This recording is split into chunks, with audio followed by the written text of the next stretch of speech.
dyan sa tapat ng bahay. Isang mangga na. For today, ako lang mag-isa ang mag-vlogger ang aking attribution ay busy sa panlalaban ng kanilang mga damit. Meron ako dito tuyo. Nilagyan ko ng sugar at seaweed. Oh my God! Wow!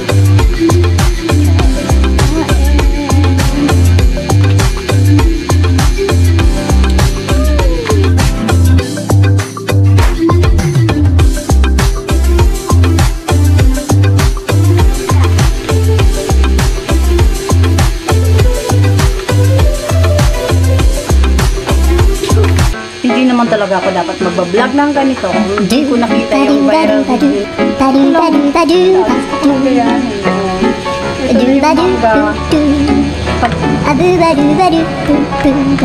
Pero masarap. Mayaman na mayaman kumakain ng arte-arte.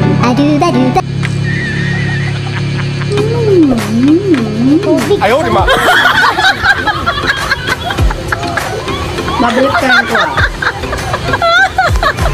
Kung sa vlog niya,